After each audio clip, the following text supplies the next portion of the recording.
Muy buenas tardes a todos, un gusto tenerlos por acá en la segunda sesión mensual de esta nueva gestión. Me da gusto ver el auditorio lleno. Recordarles que la sesión empieza a 6:45 para que se presenten puntuales. Y bueno, sin dar más preámbulo, bienvenido Héctor, pasa por favor. El día de hoy vamos a presentar un caso poco frecuente y muy interesante que va a ser presentado por Héctor del Hospital General de México. Mucho gusto. Bueno, mucho gusto.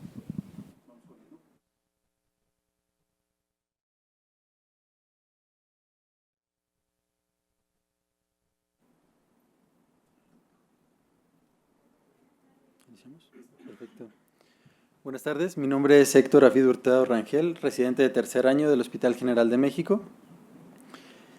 El caso se trata de un paciente femenino de 39 años de edad, como antecedentes de importancia alérgica al ácido acetil salicílico, etilismo social desde los 20 años. Como antecedentes crónico-degenerativos, la paciente niega todos estos antecedentes. Como antecedentes ginecobstétricos, inició su vida sexual activa a los 16 años y niega enfermedades de transmisión sexual. Gestas 2, partos 1, el cual fue traumático con uso de forceps, cesáreas 1 y ningún aborto.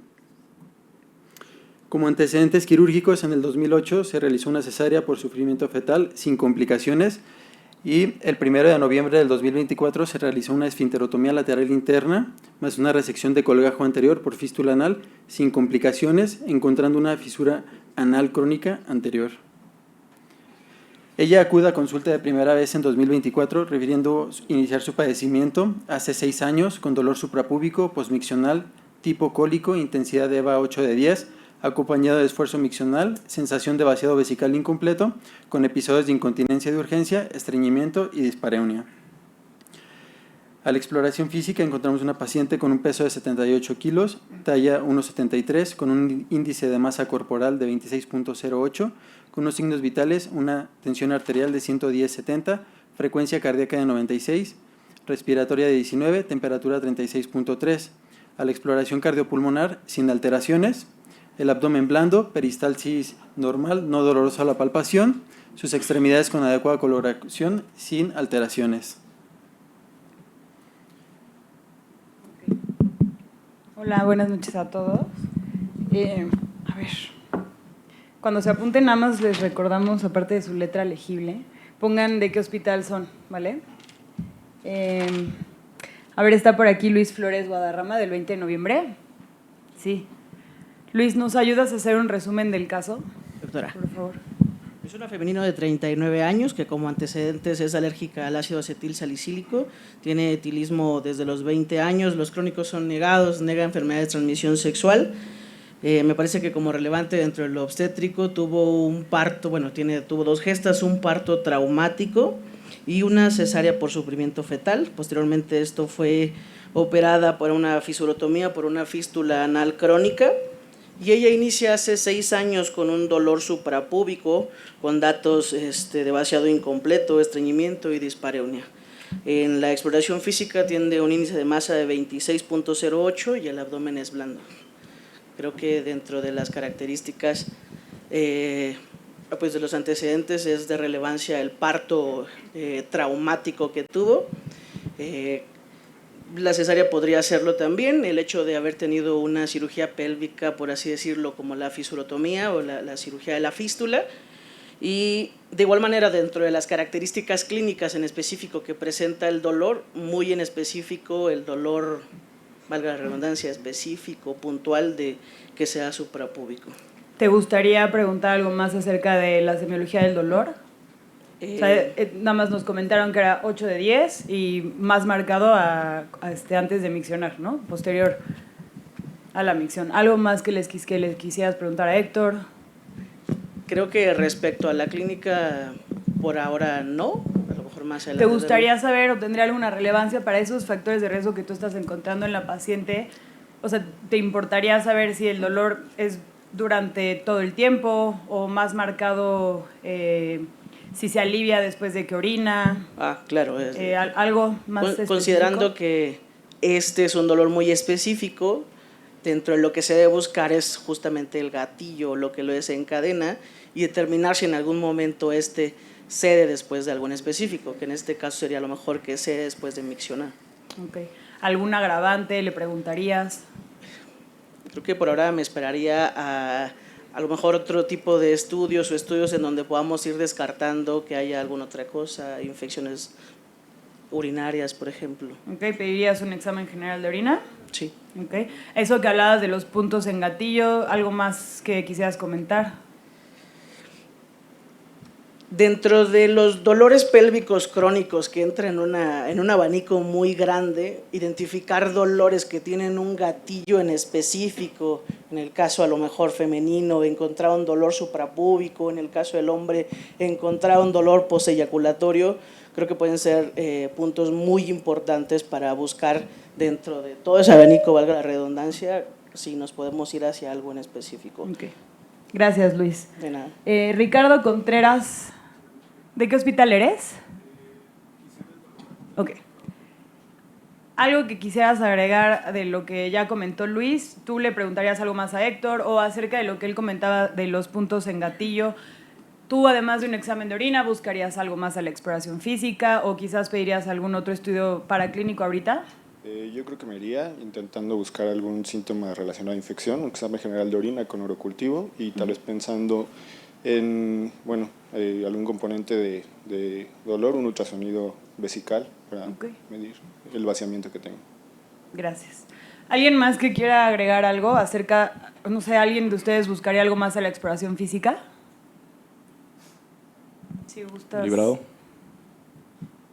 Librado Baños del Instituto de la Nutrición. Pues también si tiene atrofia vaginal, si tiene incontinencia urinaria al esfuerzo al momento de que hace lo Valsalva. Es una exploración exactamente, una exploración ginecológica. Okay. ¿Buscarías incontinencia de esfuerzo? Si Exacto. tiene atrofia vaginal, ¿qué más? También si tuviera prolapso de órganos pélvicos, ¿no? Okay. Más que es una paciente que tiene antecedente de partos, cesáreas, ¿no? Principalmente. Perfecto, muchas gracias. ¿Puedes continuar, Héctor? Bueno, perdón. No, está bien. Está bien. Muy bien, dentro de la exploración física se le hizo una exploración vaginal encontrando dolor a la exploración irradiado a región perineal con sensación de canal estrecho sin posibilidad de relajar.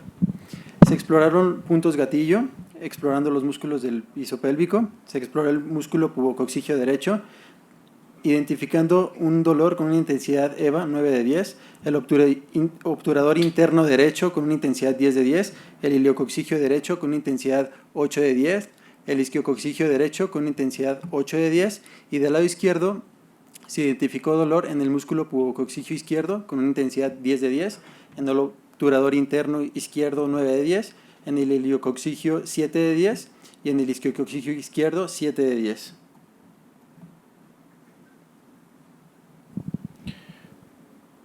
Muy bien. Salvador Masín. ¿Está aquí? ¿De qué escuela eres? Perfecto. ¿Algo que te gustaría agregar de estudios? Pues probablemente nos beneficiaremos de un ultrasonido vesical, ahora sí, para ver pues la medición, partiendo de que tiene pues un dolor con esto que mencionan que es un canal estrecho y que sí tiene puntos gatillos definitivamente, por lo menos en algunos músculos del piso pélvico, pues bueno, podríamos iniciar quizás con un ultrasonido. Es importante pues ver que pues esta, ¿cómo decirlo?, esta hipercontractura de esta musculatura pues pudiera estar causando, que no cause niveles, o más bien que no cause pues algo de problemas a nivel del vaciamiento vesical. Ok, entonces, ¿qué es lo que te interesa del ultrasonido? Pues sobre todo en la medición de la orina residual sería muy importante. Ok, muy bien. ¿Y algún otros estudios paraclínicos te gustaría pedir? Aparte del examen general de orina y un urocultivo sería relevante también. Ok, y estudios generales, ¿no? Sí. Adelante. Muy bien, se le realiza una biometría hemática y una química sanguínea. Okay. ¿Alguien si quieres describirlo? Ok. La biometría hemática con unos leucocitos de 7.7, neutrófilos 54, linfocitos del 20%, hemoglobina 14.8 y un hematocrito de 43.4, con unas plaquetas de 251. En la química sanguínea, una glucosa de 71, urea de 24, creatinina 0.56 y un ácido úrico de 3.9. Se le realizan electrolitos séricos con un sodio de 139, potasio de 4.5, cloro de 107, calcio de 9.4, fósforo 3, magnesio de 2. Se le realiza un examen general de orina, realmente con esterasa leucocitaria de 250 y nitritos negativos. También se le realiza un urocultivo sin desarrollo. Muy bien, y si quieres muéstranos el ultrasonido, ya que Salvador lo solicitó. Y si quieres, Salvador, ponte de pie otra vez, descríbenos el ultrasonido.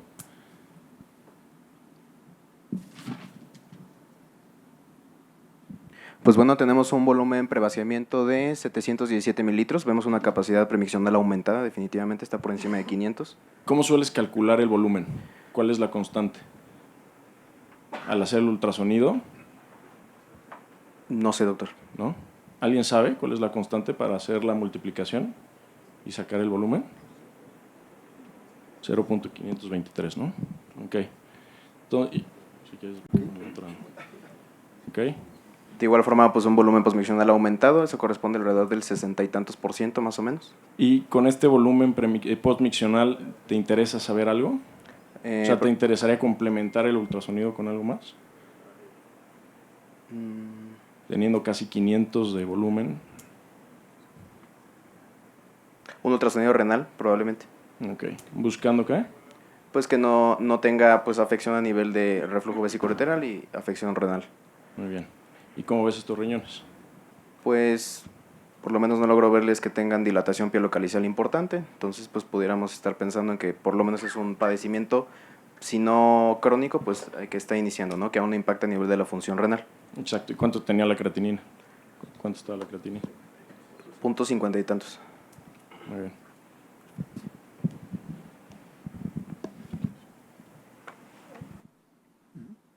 Muy bien. Dentro del reporte radiológico, el ultrasonido describió un riñón derecho de forma y tamaño normal con dimensiones de 94 por 45 por 51 milímetros y un riñón izquierdo de forma y tamaño normal con dimensiones de 112 por 52 por 59 milímetros. Una vejiga con una adecuada distensión, pared regular bien definida, anecoica, con un volumen premiccional de 717 mililitros y un volumen postmiccional de 493 mililitros, generando un residuo postmiccional del 68.7%.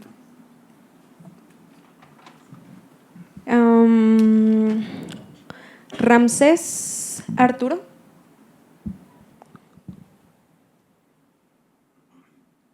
¿De qué hospital eres? Hola, soy residente del Hospital Ejea González. Ok. ¿Solicitarías algún estudio complementario ya con el resumen que tienes, con los laboratorios y el ultrasonido? ¿Pedirías algún otro estudio? Digo, idealmente nos gustaría también saber cuál es la dinámica miccional de la paciente, ver si es posible realizar una uroflujometría o hasta realizar una urodinamia, ya que esta paciente tiene una capacidad miccional aumentada. Ok. Con el estudio de urodinamia que estás observando, ¿cuáles son los parámetros para que tú puedas decir si un estudio de urodinamia es válido y se puede leer correctamente? Hay que primero determinar que esté en 0, o sea, que esté, no recuerdo bien, no recuerdo muy bien, pero hay que determinar la presión vesical de llenado, hay que determinar la presión abdominal y hacer la resta para determinar la presión del detrusor. Ok. Pero es lo que recuerdo. Karina Nolasco.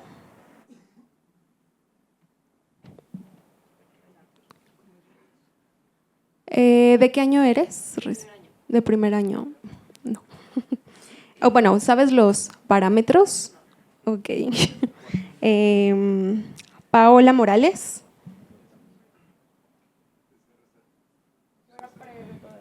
Ok. O alguien que se sepa.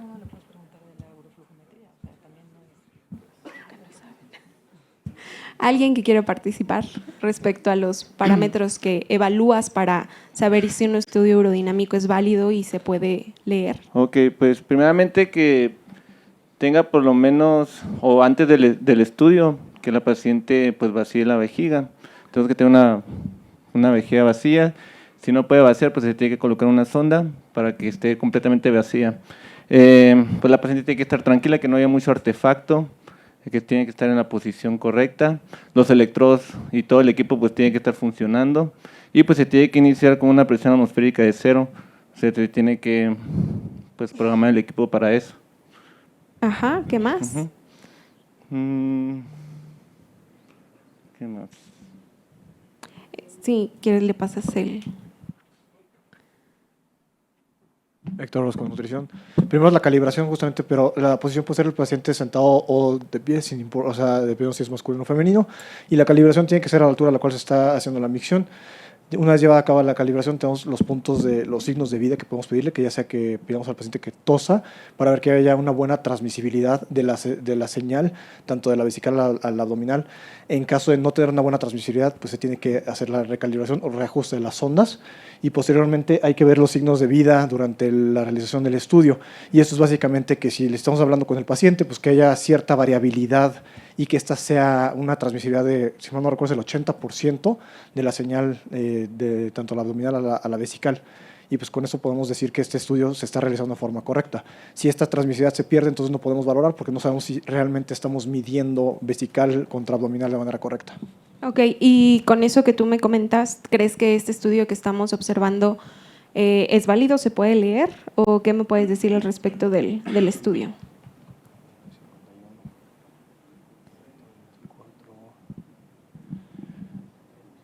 Gracias. Pues sí estoy viendo los signos de vida, sí hay transmisibilidad. Estoy viendo que sí tiene la presión inicial de 39-51, se le pidió que tosiera al paciente y pues parece ser que sí está realizado de forma correcta. Ok, bueno, sí, digamos que sí las características que se requieren para que tú sepas si el estudio urodinámico es válido o no, pues sí son las toses que empiecen justamente con 0 y queremos presentarles a la doctora Grisela Hernández, que el día de hoy nos acompaña para hacernos algunos comentarios y que pues obviamente es experta en este tema. Entonces no sé si gusta hacer algún comentario referente al estudio urodinámico o justamente a los parámetros que se evalúan para ver si es válido o no. Sí, como bien comentaban, justamente tenemos que ver que inicien todos en 0, sobre todo que tenga la transmisión también. Y ahí estamos viendo también la presión del detrusor en un inicio. Necesitamos que en este inicio sean iguales la presión vesical y en el caso de la uretral para saber que estamos iniciando con una vejiga vacía, si bien recuerdan en los estudios de urodinamia. Justamente tenemos que pedir la tos para ver que esté transmitiendo y también necesitamos ver que cuando tenemos la tos, ver que la presión del detrusor también se eleve un poquito y como parámetro también de cuidado, ver que no tenga suficiente peristalsis en la presión vesical, en la presión abdominal, porque eso también nos podría mermar la determinación de la presión del detrusor, que vemos aquí que están muy bien pareadas, tanto la de la vesical, la abdominal y la del detrusor, nada más, como inicio del estudio urodinámico.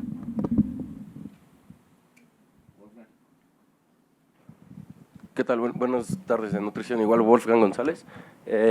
Quisiera hacerle una pregunta a la doctora Giselle, quizás se sale un poquito del tema, pero en pacientes que son retenedores crónicos, ¿de todas maneras hay que vaciarlos por completo la vejiga o se puede hacer el estudio? Por ejemplo, sabemos que esta paciente pues tiene un volumen postmiccional de 400 y aparentemente no le afecta, pues no tiene dilatación del tracto urinario superior, no tiene infecciones de vías urinarias, entonces ¿sí valdría la pena llevarla a 0 con un volumen urinario?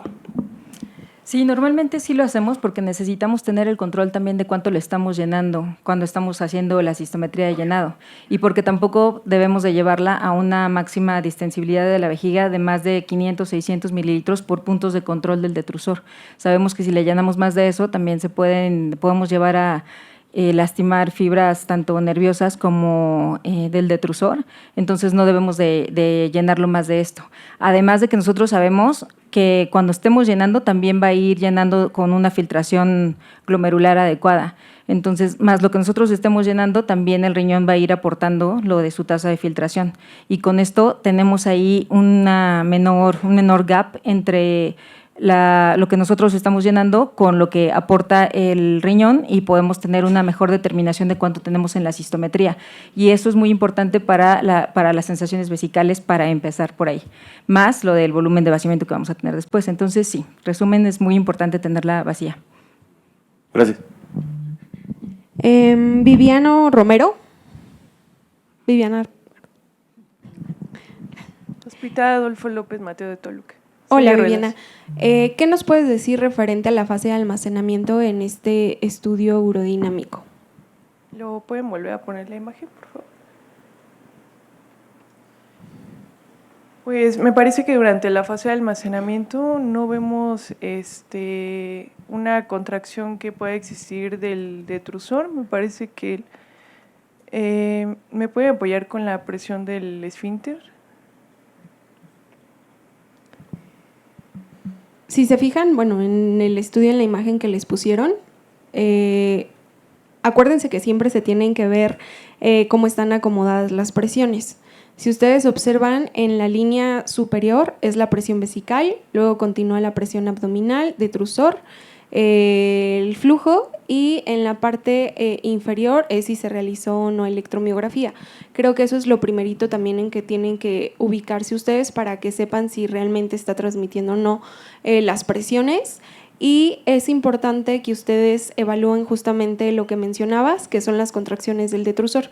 ¿Cómo te fijarías tú si hay una hiperactividad del detrusor o no? ¿Qué imagen buscarías? Buscaríamos que en la línea pues naranja, que es la presión del detrusor, existieran algún pico, mientras no exista cambios dentro de la presión abdominal, ¿no? Correcto. ¿Y tú observas esos cambios que tú estás diciendo en esa imagen? No, me parece que no los veo. Bueno, en la primera parte, si te fijas, que es como la tercera línea, que es como color amarillito, sí se observa una elevación en conjunto con la presión vesical y no hay una elevación abdominal, que es justamente el hallazgo que tú mencionas.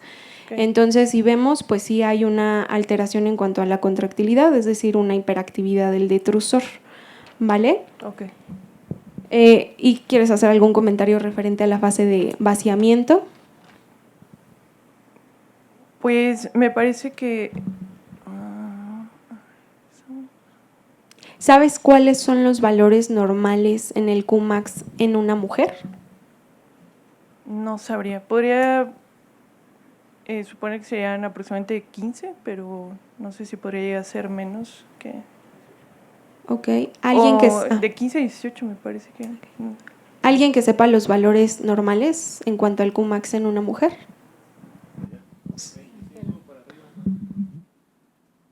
De 25 a 30, lo normal en una mujer. Y en un hombre, pues se puede tomar lo normal de 15 a 20, y haciendo debajo de 15, pues un problema para el hombre.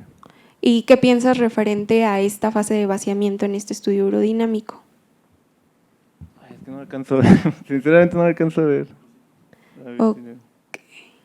¿Alguien que quiera hacer algún comentario referente a la fase de vaciamiento?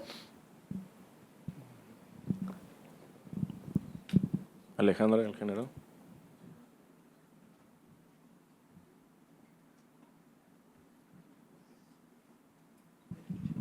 En la fase de vaciamiento podemos ver que se eleva mucho la presión abdominal, entonces yo pudiera pensar que esta paciente puja para poder vaciar.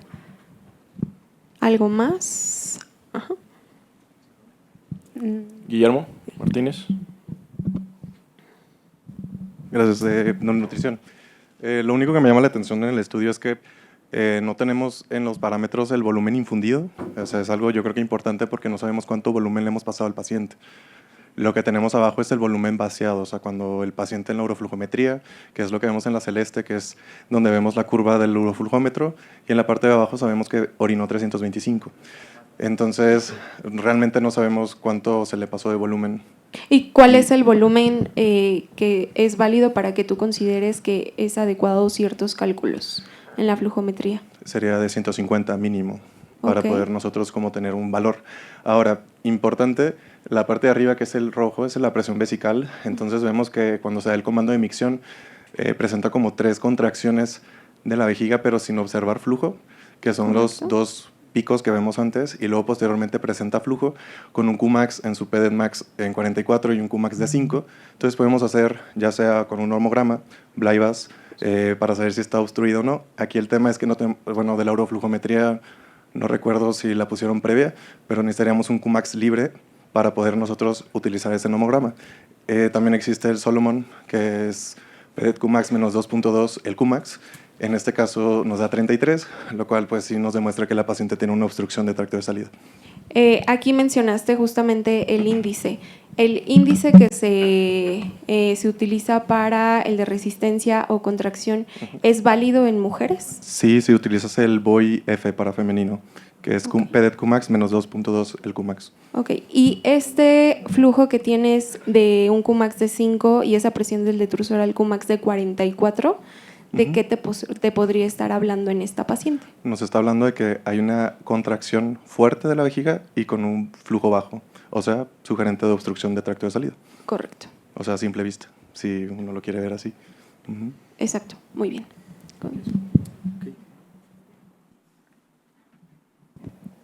En esta tabla de datos nos llama la atención el Qmax, que fue de 5, el volumen evacuado de 55 y una presión del detrusor de 44 y un volumen miccional de 145. El estudio urodinamico nos reportó sensaciones incrementadas, adaptabilidad de 22 mililitros por centímetro de agua, detrusor hiperactivo seco, presiones a la micción compatibles con una obstrucción, con una presión del detrusor de 44 y un Qmax de menor de 5 mililitros segundo, con una orina residual del 73%. En este nomograma de obstrucción de la salida vesical de Blybus podemos observar una presión del detrusor de 44 y un Qmax de 5, lo cual nos indica una obstrucción de salida.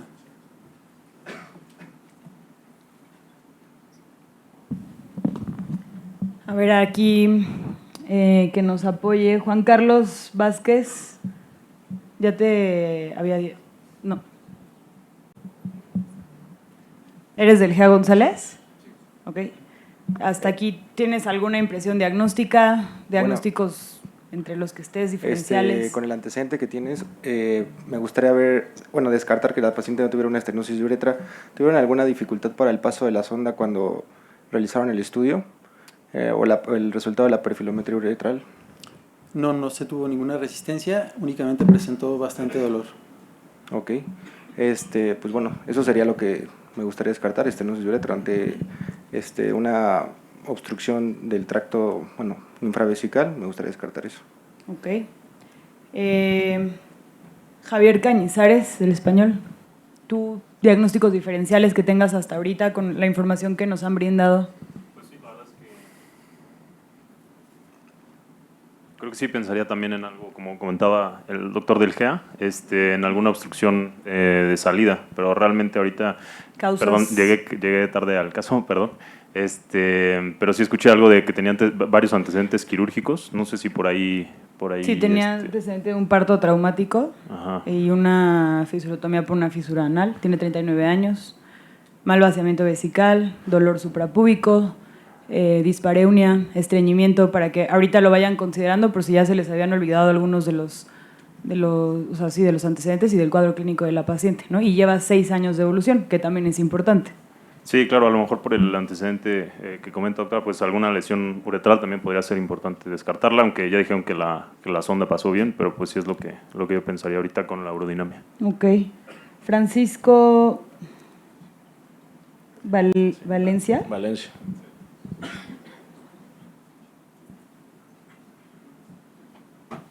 ¿De qué hospital eres? Nutrición. Ok. ¿Tú nos puedes apoyar con diagnósticos diferenciales o si ya tienes una impresión diagnóstica con lo que nos ha dicho Héctor? Sí, pues con el estudio aerodinámico que presentó, tiene hiperactividad del detrusor, tenía inadecuado vaciamiento, inequívoco para obstrucción, No me acuerdo si tenía incontinencia, que creo que no. Sí, tenemos, perdón. digo, de urgencia, ¿no? Ajá. Entonces, tenemos una paciente que tenía dolor suprapúbico, mal vaciamiento, un detrusor hiperactivo, dispareunia, estreñimiento. Incontinencia urinaria de urgencia. Y pues sería pues un síndrome de dolor pélvico crónico asociado a probablemente una obstrucción del tracto de salida vesical. ¿Secundario a qué? Podría ser una hipertonía del esfínter, principalmente, sería uno de mis diferenciales, quizá el más fuerte. Ok. ¿Y de dolor pélvico crónico qué otros diagnósticos diferenciales tiene?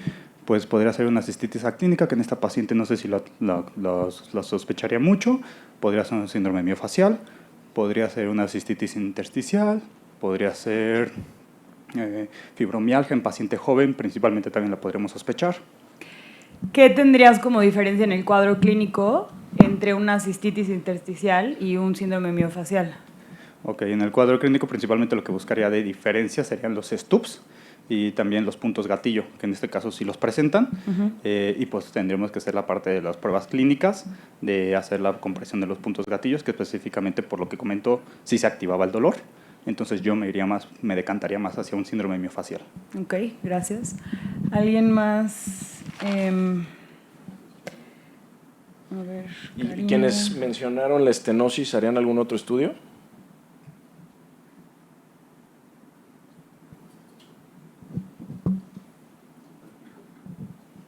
Allá del GEA o del español. Rodrigo. Rodrigo del Hospital de Nutrición. Pues dos estudios que podemos usar. Uno que generalmente también se puede utilizar con la urodinamia es la perfilometría para ver la presión que se tiene en el esfínter, y la otra pues hacerle una cistoscopía para ver si hay algo propiamente obstructivo que nos llama la atención. Ahorita que mencionaste como esa parte de la uretra, ¿qué parámetro te hubiera gustado que se investigara en el estudio de urodinamia? Aparte de la perfilometría, ¿qué otro te podría ser útil?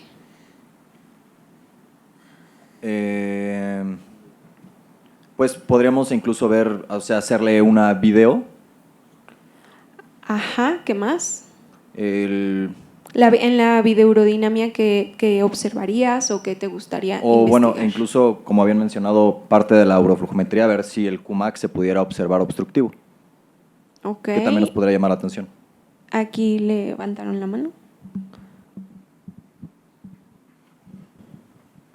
Bueno, igual concuerdo que se le tendrá que le podríamos solicitar una cistoscopia, pero también tocando el tema que mencionó Paco, podría ser un síndrome igual miofacial, porque es una paciente que tiene el antecedente quirúrgico de la reparación de la fístula anal, y asociado a todo, puede ser justo lo que comentaron, una hipertonía del esfínter, lo que esté condicionando el poco vaciamiento vesical. Y con ese, digamos, diagnóstico que ustedes tienen, donde mencionan el síndrome miofacial, ¿qué les gustaría investigar en la urodinamia? ¿Qué prueba les hubiera gustado realizar para evaluar justamente eso? Electromiografía. Exactamente, que sería como otro de los parámetros que se pueden utilizar para que valoren si hay relajación o no al momento justo de la micción, ¿no? Juan Carlos, si nos puedes apoyar, algo que le preguntaba a Luisa al principio acerca de la semiología del dolor, que también es algo muy relevante en caso de que estés pensando en un síndrome miofacial. Clínicamente, ¿qué datos te pueden decir que puedes diferenciar entre una cistitis intersticial y el síndrome miofacial en cuanto al dolor? Pues el dolor es como va y viene. Bueno, por lo que tengo entendido, no es un dolor que esté presente todo el tiempo, que se irradia y que sí mejora con la micción, y está muy asociado durante las relaciones sexuales y en los hombres posterior a la eyaculación. Eso lo tomaría como dato clínico importante. Okay. O sea, algo que también es relevante, que quizás no está tan marcado en esta paciente, pero es, sí, justo los agravantes que tú acabas de decir, pero puede ser no solamente las relaciones sexuales, sino estar sentado a hacer ejercicio, ¿no? O sea, sí va a tener agravantes, pero a diferencia de lo que comentas, pues creo que es un dolor que es más persistente, ¿no? Y con la cistitis intersticial, pues sí va a depender del volumen llenado. Entonces, a mayor distensibilidad, pues presentan a veces más sintomatología. Entonces, también ahí, o sea, clínicamente pueden ir teniendo alguna idea de qué están, ante qué caso están, ¿no? Okay. Como diagnóstico tenemos una paciente con un síndrome miofacial del piso pélvico asociado a trastorno del vaciamiento. En este momento les van a proyectar un código QR para que contesten algunas preguntas. También invitamos a todos los que nos están viendo desde otros estados a que se conecten para que contesten estas preguntas.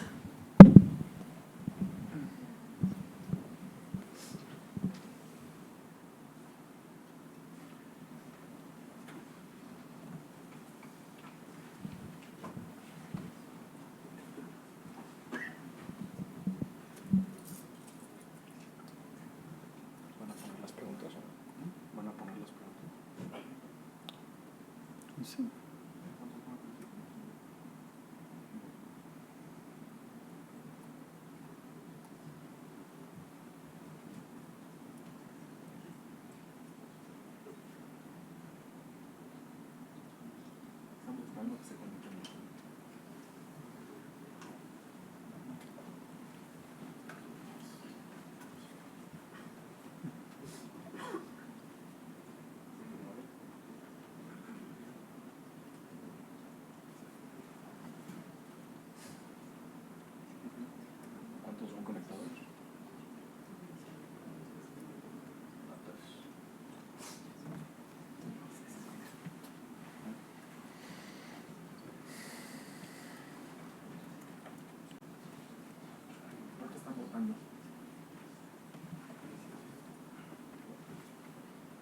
Entonces aquí sí nos pueden ayudar para que no perdamos tanto tiempo. Alguien que quiera participar con la primera pregunta, ¿cuál es el método diagnóstico más útil para confirmar la participación miofacial del piso pélvico en un trastorno de vaciamiento?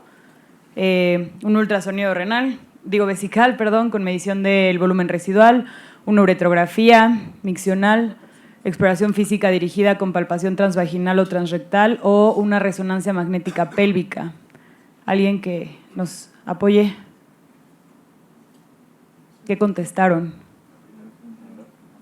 Guillermo Trujillo, ¿qué contestaste? Yo contesté más hacia la exploración dirigida con palpación, como una cuestión clínica en el sentido de que hay una hipertonía del piso pélvico relacionada al vaciamiento. Correcto. Justamente la respuesta es la de la exploración física, ya que pues lo que necesitamos investigar es la hipertonía que se tienen en los músculos. Y creo que aquí es súper importante que se tenga conciencia de esto porque por lo regular no realizamos una exploración ginecológica. Con los datos que la paciente mencionó, que tenía dispareunia, que tenía un trastorno del vaciamiento y que tuvo el antecedente de un parto traumático, creo que es importante que ustedes tengan conciencia para realizar una exploración ginecológica, un tacto vaginal y valorar cómo se encuentra para que ustedes puedan llegar justamente a un diagnóstico como este, que es un síndrome miofacial que, si bien no es un diagnóstico que nosotros comúnmente haríamos, con esto les ayudaría bastante a que puedan llegar y pues tratarlo correctamente. La que sigue. Ok. Perfecto.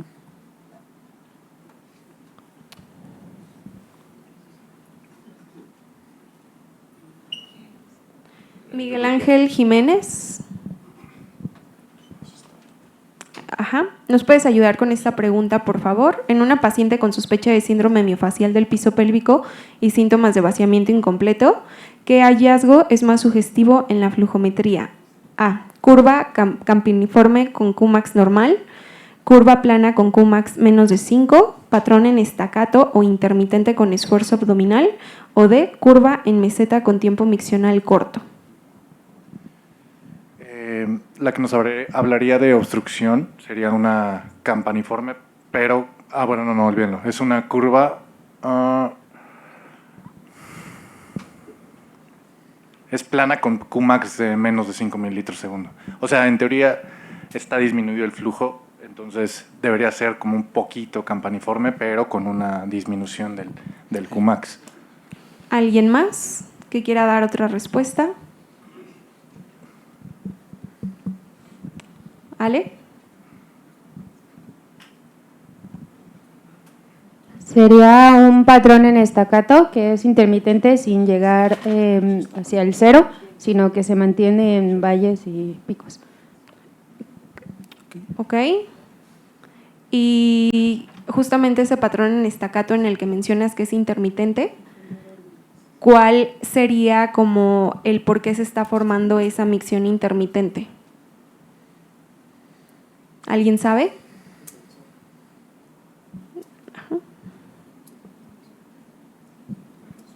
Yo pensaría que por una disinergia entre la relajación del esfínter y la contracción de la paciente, o que pues genera pujo para incrementar su vaciamiento.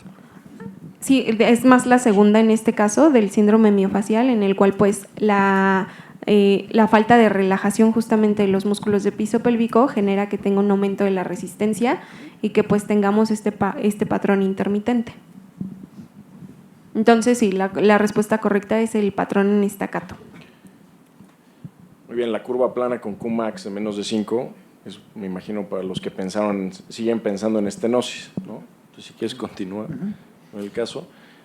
Bueno, en esta paciente, como ya mencionaban, se le realizó una cistoscopía, encontrando un piso, domo y paredes laterales eritematosas y un piso con leucoplaquia. Se tomó una muestra de la lesión, encontrando una cistitis crónica y aguda con una metaplasia escamosa, negativo para malignidad. En este caso, Genaro Argüelles, ¿puedo poner de pie? En este caso ya sabemos que es un síndrome miofacial, pero Francisco mencionaba de una cistitis intersticial. ¿Qué hallazgos en la cistoscopía te pueden sugerir de una cistitis intersticial? Podemos ver edema buloso y bueno, lo que acaba de mencionar el compañero, que haya en una muestra histopatológica que podamos ver la confirmación de este diagnóstico. ¿Y cómo? O sea, en la histopatología, ¿qué observamos? Bueno, podemos observar en la vejiga leucoplaquia y podemos ver, no recuerdo el hallazgo como tal histopatológico, pero es histopatológico la confirmación, pues.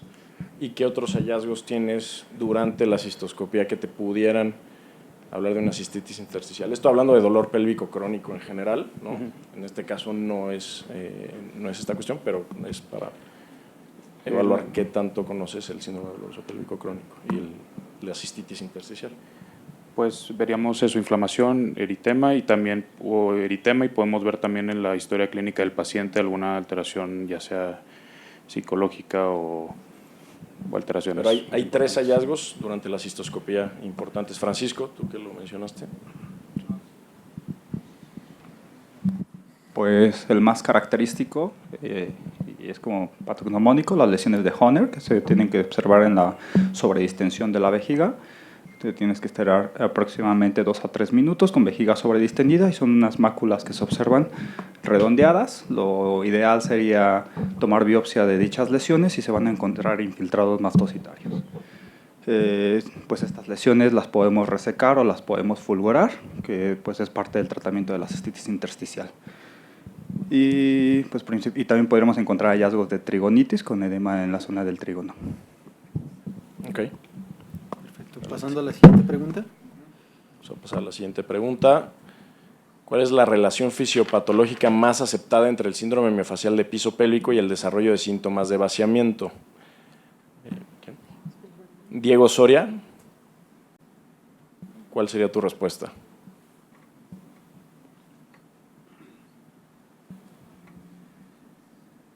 Que lo hemos venido platicando. Diego Soria.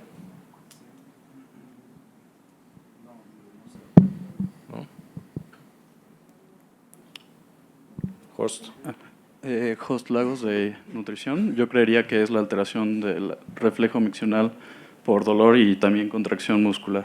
Exacto. O sea, el problema es una pérdida o ausencia de relajación de los músculos del piso pélvico, ¿no? Exacto. Una hipertonía a nivel del esfínter y de los músculos del piso pélvico.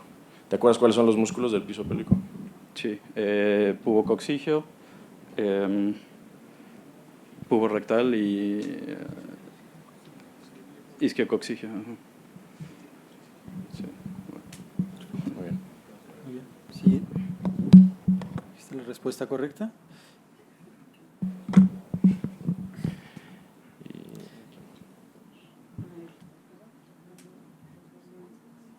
Osvaldo Islas. Gustavo Islas. Osvaldo Tostado Islas. Ya sabiendo que es un síndrome miofacial, ¿qué manejo indicarías? Pues la verdad no estoy muy seguro. Indicaría algún tipo de relajante muscular, tal vez. Pero pues no estoy muy seguro. Ok. Daniel Blanco.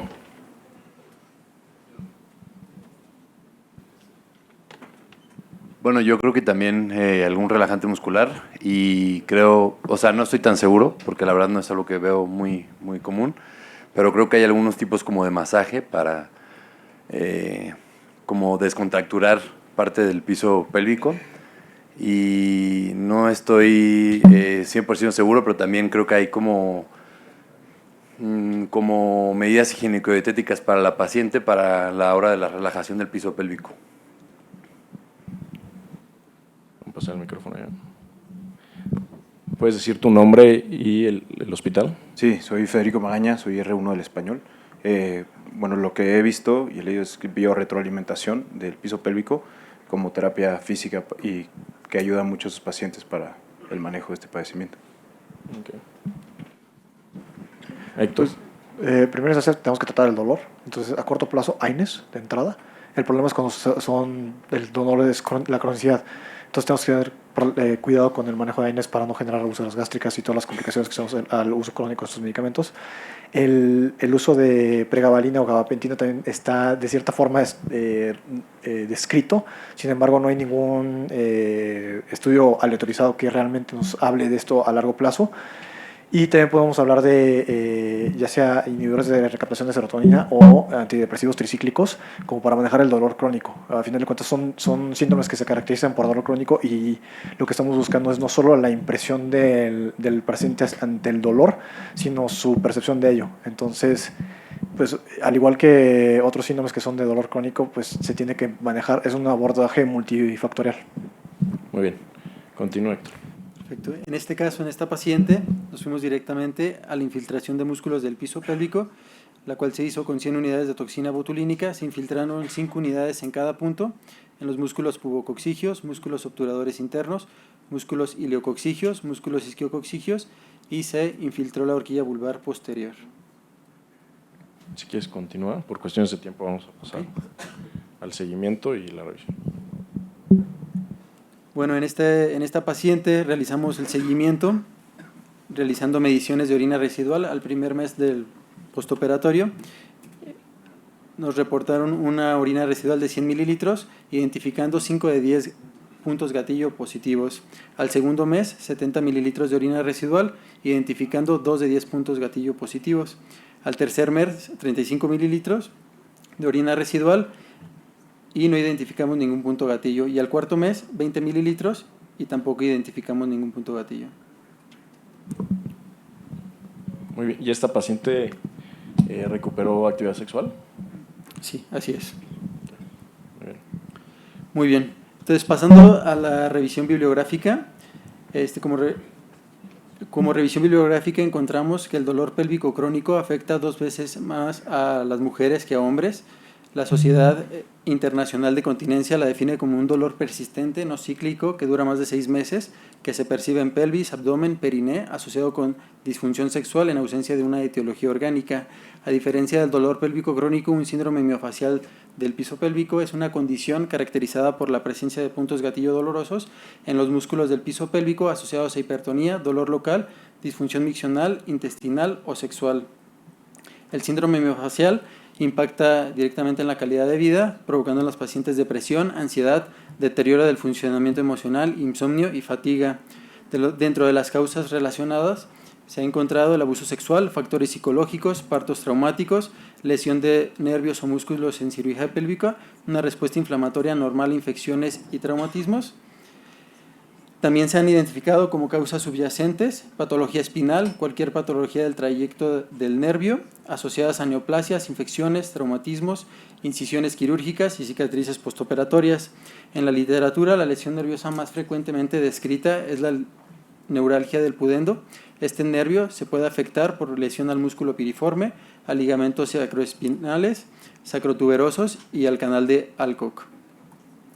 Dentro de la fisiopatología se ha observado que debido a una contracción crónica hay una liberación incrementada de acetilcolina, lo cual lleva a una tensión muscular incrementada y una hipoxia local, lo cual libera neuropéptidos como la sustancia P, el glutamato, el péptido relacionado con la calcitonina G, y hay una disminución del pH, lo cual potencia a la liberación de acetilcolina, esto haciéndolo un estímulo positivo para que se genere una contracción crónica.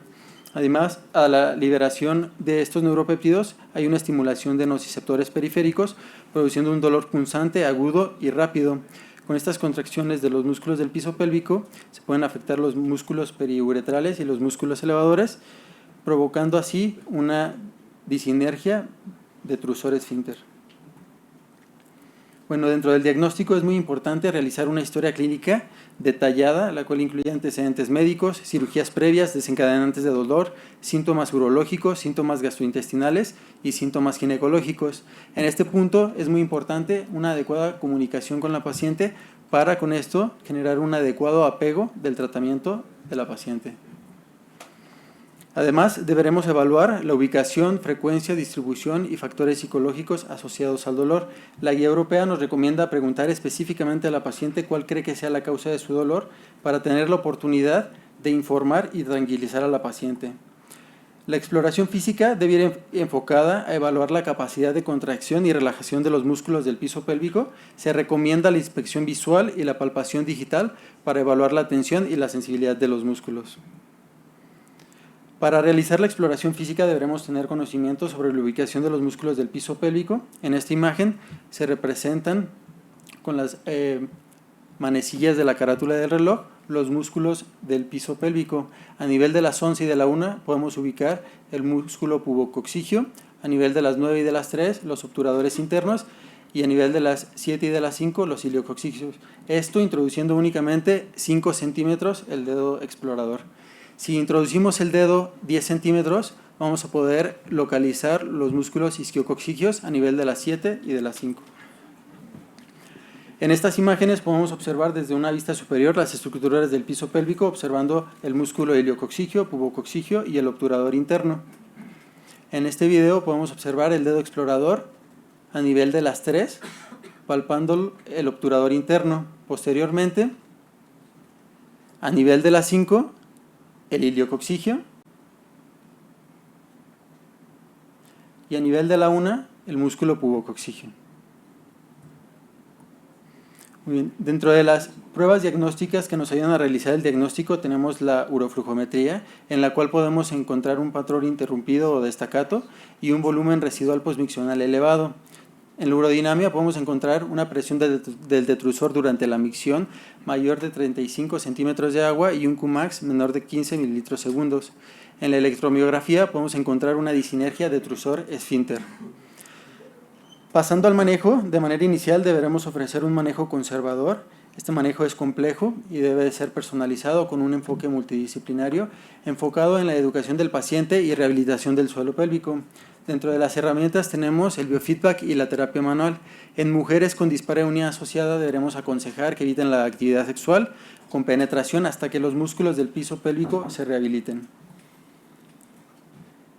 En este estudio, donde se evaluaron 31 pacientes, se rehabilitaron los músculos del piso pélvico con biofeedback, encontrando una mejoría en el 80.6% en los síntomas clínicos y en la calidad de vida, y mejoró notablemente el flujo máximo y la capacidad de la vejiga.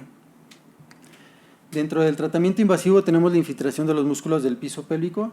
Este metaanálisis demostró demostró una mejoría significativa de la dispareunia, la disquesia y la calidad de vida, y en la mayoría de los ensayos se aplicaron de 10 a 30 unidades por sitio, con un total de 30 unidades. En la mayoría de estos ensayos se aplicó la toxina botulínica de manera dirigida con palpación digital. Este otro metaanálisis demostró un efecto significativo en la presión del suelo pélvico en reposo, redujo el dolor y mejoró la calidad de vida a los 6 meses. Este estudio prospectivo a 6 meses evaluó la eficacia posterior a la aplicación de la toxina botulínica guiada por electromiografía, en la cual se observó una eficacia en 61.9% de los pacientes a las 4 semanas, aumentando al 80.9% a las 8, 12 y 24 semanas. En el 58.8% se presentó una mejoría en la dispareunia a las 4 semanas, aumentando al 83.3% a las 24 semanas. También se observó una mejoría en la función sexual, la cual mejoró a las 8, 12 y 24 semanas, y en la manometría vaginal mostró una disminución de las presiones en reposo. Dentro de los efectos adversos, hubo un empeoramiento del estreñimiento en 28.8% de las pacientes y una incontinencia urinaria de esfuerzo en el 4.8% de las pacientes. Para la aplicación de la toxina botulínica deberemos tener a la mano preferentemente una aguja espinal 22 Gauss y una cánula de irrigación curva. En caso de no contar con este material, podemos utilizar una aguja convencional y una jeringa convencional, y la aplicación la podremos realizar de manera guiada digitalmente.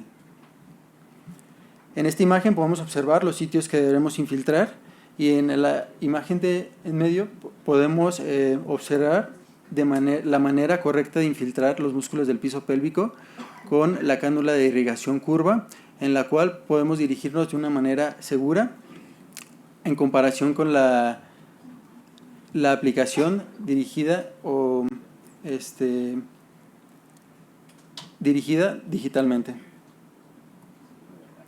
Como conclusiones, el síndrome de dolor pélvico crónico es una alteración muy frecuente, la cual se presenta en mayor frecuencia en mujeres. El síndrome miofacial del piso pélvico asociado a trastorno del vaciamiento frecuentemente es subdiagnosticado y maltratado. La aplicación de toxina botulínica ha mostrado ser segura y eficaz, recomendada en pacientes refractarios a tratamientos conservadores. La cirugía desobstructiva en obstrucción funcional empeora síntomas, perpetúa el dolor y genera fracaso terapéutico. Gracias. Un aplauso a Héctor.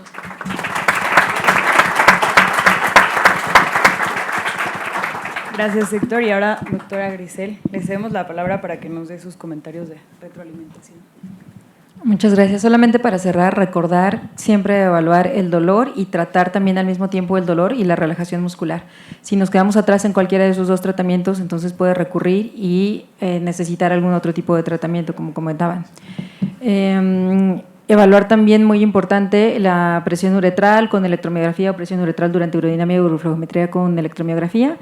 Y pues recordar que estas pacientes pueden tener un trasfondo de dolor, como comentaban, de algún tipo de abuso sexual, o en este caso siempre hacer la semiología de los antecedentes ginecobstétricos. Incluso ahí podríamos, a la palpación nada más, palpar también algunas cicatrices desde la episiotomía que pueden llegar a ser también muy importantes para el dolor. Muchas gracias, doctora. Bueno, vamos a pasar a darles un anuncio del doctor Rigoberto Pallares para todos los urólogos de recién egreso. Él es el coordinador del capítulo de urólogos jóvenes, entonces si nos apoyan con el video. Hola, ¿qué tal? Los saluda Rigoberto Pallares. Quiero hacer una extensa invitación para unirse al grupo de urólogos jóvenes, especialmente aquellos que se encuentren en sus primeros 5 años de egresados de la especialidad.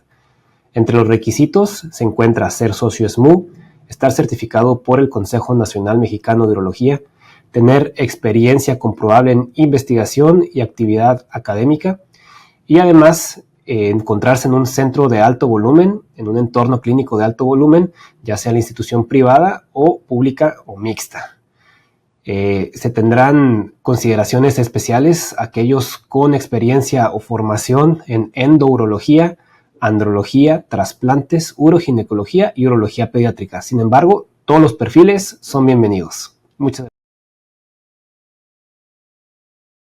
Video acerca de nuestros residentes que van a egresar próximamente.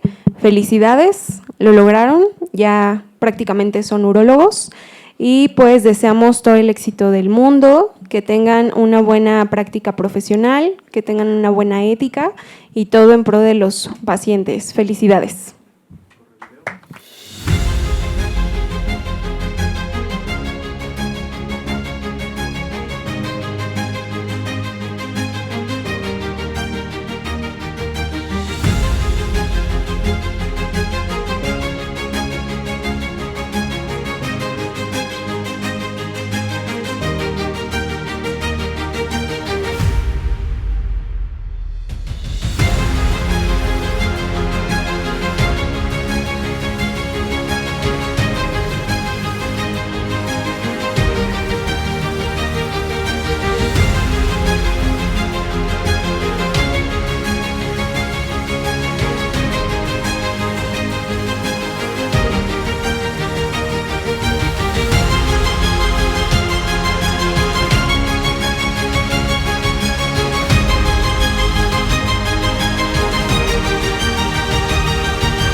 Muchas felicidades. Gracias por acompañarnos. Los esperamos en punto de las 6:45 el próximo mes.